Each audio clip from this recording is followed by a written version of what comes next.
Hello बच्चों, कैसे हैं आप लोग। उम्मीद करता हूँ सब अच्छे होंगे। देखो बच्चों, आज हम क्लास 10th के मैथ का topic arithmetic progression chapter number 5 हम उसे आज करने जा रहे हैं। देखो बच्चों, आप लोग अब 10th में पहुंच चुके हो और 10th बोर्ड के पेपर होते हैं। तो जिस तरीके से आपने 9th में मेहनत करके आप 10th में आए हैं, वैसे उससे बल्कि ज़्यादा मेहनत करनी है आपको बोर्ड्स में, क्योंकि बोर्ड्स के जो मार्क्स होते हैं बच्चे, ये आपके साथ हमेशा ज़िंदगी भर जुड़े रहते हैं। आपके 9th के मार्क्स बेटा आपको कहीं नहीं लेके ट्रैवल करने, लेकिन 10th के मार्क्स हमेशा लेके आपको ट्रैवल करने होंगे। तो फिलहाल आपको 10th में अपने हर सब्जेक्ट को, सिर्फ मैथ में नहीं, मैथ, इंग्लिश, हिंदी, साइंस, सब में आपको बराबर मेहनत करनी है और कोशिश करनी है कि आपको 90 प्लस लेकर आना है। क्योंकि ये पहला सर्टिफिकेट है बेटा, जो पहला सर्टिफिकेट है जो आपके साथ हमेशा, आपके लाइफ में हमेशा आपके साथ बना रहेगा। तो आई होप आप समझ रहे हैं कि मैं कितनी इंपॉर्टेंस बात कर रहा हूँ, आपके लाइफ की कितनी इंपॉर्टेंट बात कर रहा हूँ। आप इसकी इंपॉर्टेंस को समझेंगे और बहुत मेहनत करेंगे, और आपकी मेहनत के लिए आपके साथ हमेशा मैं रहूँगा। आपके चैप्टर को, जो मैथ आपको जो टफ लगती है बच्चे, उसको बहुत ईजी वे में आपको कंप्लीट कराऊंगा। ध्यान दीजिए बच्चे, क्या कर रहे हैं हम आज। हम क्लास 10th के मैथ चैप्टर नंबर 5 का अर्थमेटिक प्रोग्रेशन जो एपी है, उसकी हम इंट्रोडक्शन की बात करेंगे। और बच्चे, ये चैप्टर बहुत ईजी है। अगर आप स्टार्टिंग के बेसिक को आप बिल्कुल समझ लेंगे तो बाकी सारे चैप्टर इजी हो जाएंगे। देखो बेटा, कुछ भी टफ नहीं है। आपसे सीनियर जितने बच्चे जो 11th 12th में सबने 10th पढ़ के आगे गुजरे हैं, सबने बहुत अच्छे से उसको किया। आप भी बहुत अच्छे से कर सकते हैं, बिल्कुल घबराने की जरूरत नहीं है। देखिए बच्चे, अर्थमेटिक प्रोग्रेशन का मतलब क्या होता है, ध्यान से समझिए। अर्थमेटिक प्रोग्रेशन जो है बच्चे, ये एक तरह की सीरीज होती है, एक कंटिन्यूस नंबर की सीरीज होती है, जो लगातार आपको एक पर्टिकुलर गैप के साथ देता है, एक डिफरेंस अमाउंट के, एक बीच में एक डिफरेंट गैप अमाउंट होता है, उसके साथ देता है। देखिए कैसे करते हैं हम इसको। देखिए बच्चे,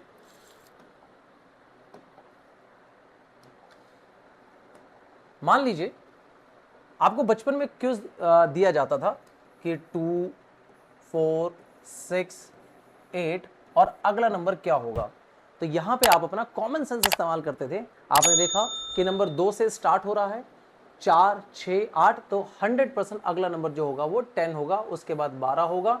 तो ये जो आपने एक पैटर्न को पकड़ा, यही आपका अर्थमेटिक प्रोग्रेशन है। अर्थमेटिक प्रोग्रेशन के लिए सबसे इंपॉर्टेंट चीज है कि आपको ये देखना है कि इसके अंदर गैप बराबर रहना चाहिए। शुरुआत चाहे कहीं से भी हो, जरूरी नहीं कि आप सोचो कि सर आपने 2 से स्टार्ट किया है, मैं ऐसे भी कर सकता हूं। मैंने 7 से स्टार्ट किया और अगला 3 के गैप के साथ 10, फिर 13, फिर 16, ये भी एक एपी है। और अगला नंबर आपसे पूछेगा क्या होगा, तो इसमें आपने देखा शुरू से इसमें 3 का गैप है, यहाँ पे 3 का गैप है, तो अगला नंबर 100% क्या होगा, 19 होगा। समझ रहे बच्चे आप लोग, बिल्कुल इजी। इसी तरीके से बहुत ही स्मूथ वे में आप पूरा चैप्टर कर जाएंगे। देखिए बच्चे कैसे होता है, इसमें क्या होता है, एक सीरीज और बनाई जाती है। जैसे अगले पेज पे आप ध्यान दीजिए, क्या कहता है, इस सीरीज में कोई भी एक नंबर हो, जैसे हम 3 से हमने स्टार्ट किया, फिर हमने 2 का गैप दिया, 5 हो गया, फिर 7 आ गया, फिर 9 आ गया, फिर 11 आ गया। ऐसे ही करते करते हम सीरीज आगे बढ़ाते चले जाएंगे। लेकिन आपसे क्वेश्चन पूछेगा कि बेटा ये जो सीरीज है, इस सीरीज में बताइए 10वां नंबर कौन सा होगा, 12वां नंबर कौन सा होगा, ये आपसे पूछेगा। तो उसके लिए हमें क्या करना, पहले हमें कुछ बेसिक टर्म समझने हैं। देखिए, इसमें जो पहला नंबर होता है उसको हम कहते हैं A1, जो दूसरा नंबर होगा उसको हम कहेंगे A2, जो तीसरा नंबर होगा उसको हम कहेंगे A3, जो चौथा नंबर होगा उसको हम कहेंगे A4। लेकिन इनके अपने कुछ बेसिक फॉर्मूलेज होते हैं। जो A1 है उसमें सिर्फ आपको पहला नंबर ही सीरीज का बताना है, पहला नंबर जो इसमें 3 है। लेकिन जो A2 है उसमें क्या है बच्चे, पहला नंबर, साथ में डिफरेंस A और D, यानी इनके बीच का डिफरेंस कितना है, 2 का डिफरेंस है। तो अगर आपको दूसरा नंबर पता करना है तो आप उसमें पहला नंबर, साथ ही साथ उसमें दूसरा, मतलब उसके डिफरेंस को जोड़ दें तो दूसरा नंबर आ जाएगा। 3 में डिफरेंस 2 है, इन सब के बीच में 2 जोड़ दे तो 5 आ गया। वैसे ही जो तीसरा नंबर है उसमें आप क्या करेंगे, पहला नंबर लेंगे और डिफरेंस को 2 से मल्टीप्लाई कर देंगे। ध्यान देखिए, तीसरा नंबर 7 है, पहला नंबर कितना है, 3, डिफरेंस 2 का था, 2 का आप डबल कर दें, 4 में 3 जोड़ेंगे तो 7 आएगा। वैसे ही अगला नंबर, पहला नंबर और डिफरेंस को क्या करना होगा, 3 गुना, A4। अगर यहीं पे आपसे 5वां नंबर पूछता है A5, तो फॉर्मूला होगा A+4D। आप ध्यान से देखिए, एक पैटर्न के तहत चल रहा है ये।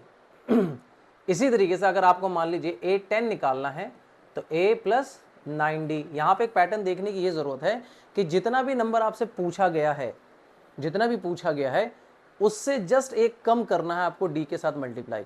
यहाँ पे A 10 पूछा है तो आपको A के बाद D को 9 से मल्टीप्लाई करना है। वैसे ही अगर ये पूछ लेता है A 50 तो A 50 के लिए हमें करना होगा A plus 49D, A plus 49D। ठीक है बच्चे, भाई ये फॉर्मूले आए कहाँ से? बेसिकली जब हम AP पढ़ते हैं तो AP की जब आप NCERT, मैं ये मान के चल रहा हूँ बेटा कि जो जो मेरी वीडियो देख रहे हैं वो सब NCERT की बुक पढ़ रहे होंगे, क्योंकि लगभग देश भर में हर जगह NCERT की ही मैथ की बुक चलती है। तो इसमें क्या है बच्चे, आप जब NCERT की बुक खोलेंगे तो उसमें जो बेसिक फॉर्मूले होंगे उस फॉर्मूले का बेसिक है इसी फॉर्मूले जो मैंने इतने सारे फॉर्मूले लिखे, इसका जो मेन फॉर्मूला है वो ये है कि अगर आपको AN निकालना है, N का मतलब नंबर ऑफ टाइम, यहाँ पे 5, 10, 50 कुछ भी हो सकता है, तो आपको क्या करना होगा, A को प्लस करना होगा N-1D से। मतलब अगर आप यहाँ पे N की वैल्यू 10 रखते हैं 10, तो यहाँ पे क्या आएगा 10-1 यानी 9 आ जाएगा। अगर यहाँ पे आप 100 रखते हैं तो यहाँ पे कितना होगा 100-1 99 आ जाएगा। इसीलिए मैंने आपसे कहा कि अगर आप इस पैटर्न पे गौर करेंगे तो आपको जितने भी नंबर का A निकालना है आप उसमें से सिर्फ एक कम करके D से मल्टीप्लाई कर देंगे, ऐसे ही एक सीरीज बन जाएगी। तो अभी इसमें आपसे सवाल पूछ रहा था, आई होप ये आपको बात समझ में आ रही होगी।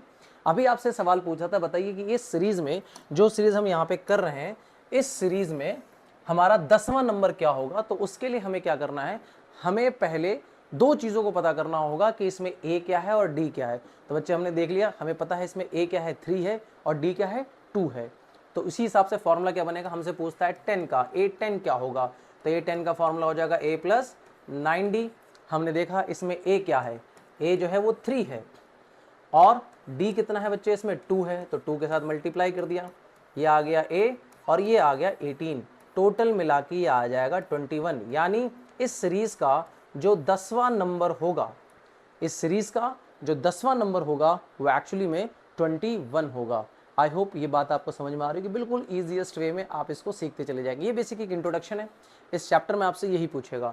तो आपको यहाँ पे ये मैं उम्मीद कर रहा हूँ कि आपको ये बात समझ में आ गई होगी कि AP जो है वो बहुत आसान है और इसमें आपको केवल दो चीज़ पता होनी चाहिए, एक सीरीज़ का पहला नंबर और दूसरा सीरीज़ में जो कॉमन गैप है वो। अगर आपको ये पता है तो हम बहुत ईजी वे में सारी एक्सरसाइज कर लेंगे।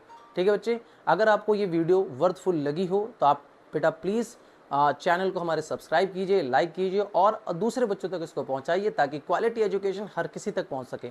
ठीक है बच्चे, मिलते हैं नेक्स्ट वीडियो में, तब तक के लिए बाय।